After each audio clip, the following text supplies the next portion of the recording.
When did you know something was going wrong? When it happened.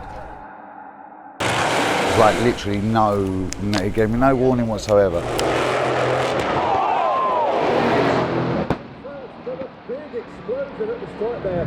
It was like, we've had a lot of trouble with the car over the last sort of year, last season, and lots of clutch issues, and we had a real bad day. In fact, our last meeting out was awful. We had 5 just shaky, horrible runs. We put a new clutch in the car over the last winter, and obviously we were ready for the beginning of the year, but COVID, and that's what stopped us. The car left the line, and it left like a dream, and 150 foot out, I thought, we've got a race car again. It was like, there was an elation in the car that I knew where I was going.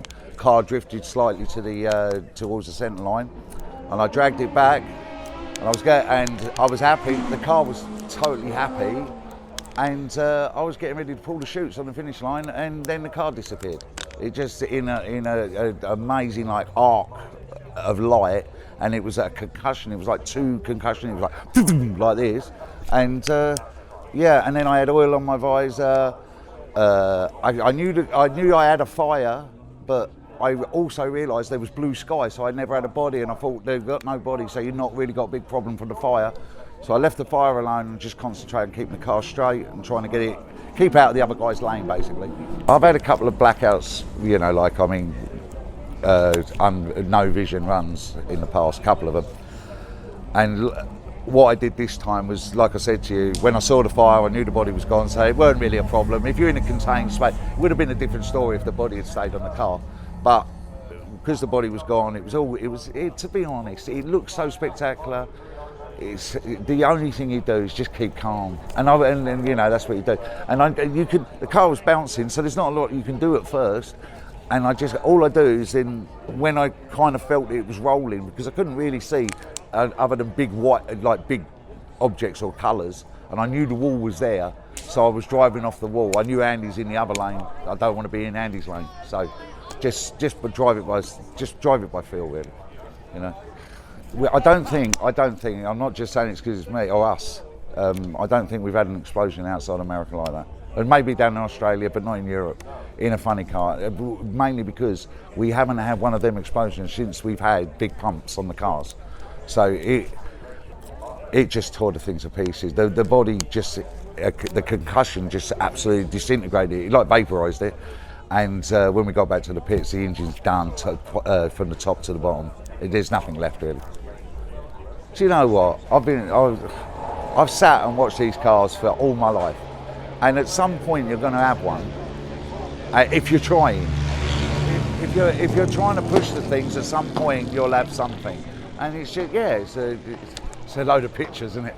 But unfortunately, it's a load of money as well. They're expensive pictures, expensive memories. There you go. The car will go back to the workshop where it lives, and it will get completely stripped down. Mark Hawkins and the owners and the crew, they're meticulous. The car's so well turned out. It's a safe, good car. It'll be stripped down to the bare chassis. It's probably twisted the chassis a little bit, but we can deal with that because it left the ground so much in the explosion. So it's what we do. It's what they do. There you go. Well, to be honest, we'd already bought a new body. We were going to retire this, and in a sick kind of a way, it's kind of fitting. It's like, if you're going to decommission a body, that's how to decommission it.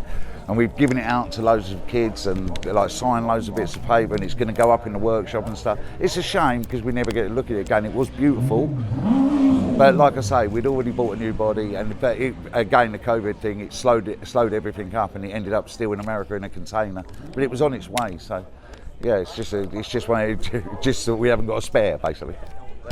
It's been an experience driving this Gladiator. I've driven the other one, which never really gave me a problem.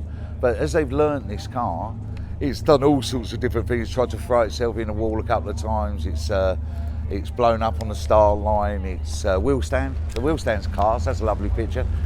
But yeah, it's done a lot of different things. But then for the one time that it actually hooked up and proper went, and I was getting ready to celebrate. I was seeing myself in the bar. We were all going to be cool. And then now it is what it is. Okay, my name's Mark Hawkins, 61 in 2 weeks' time, and I'm the owner of the Gladiator Nitro funny car. So we come to the track, we've been waiting all year, and the car looked like it was on a good run, and probably about 700-800 foot.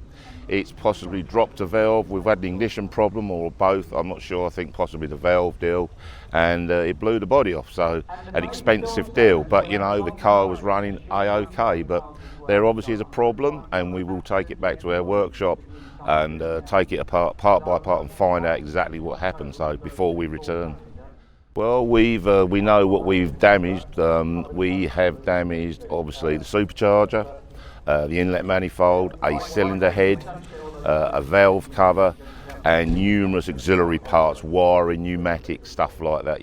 Lots of small parts, and the small parts add up. Hence why we have to strip the thing right back to bare bones and basically start again and rebuild it. And obviously the body's finished. The body is unrepairable. We've been giving parts away as souvenirs, so that's that body done.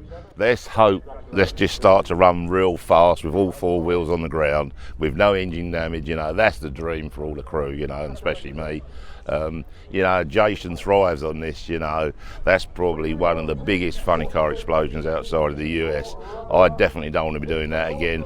That wasn't planned. That's not what we come here to do. So, that for me is not good. But it's something can happen. It has happened.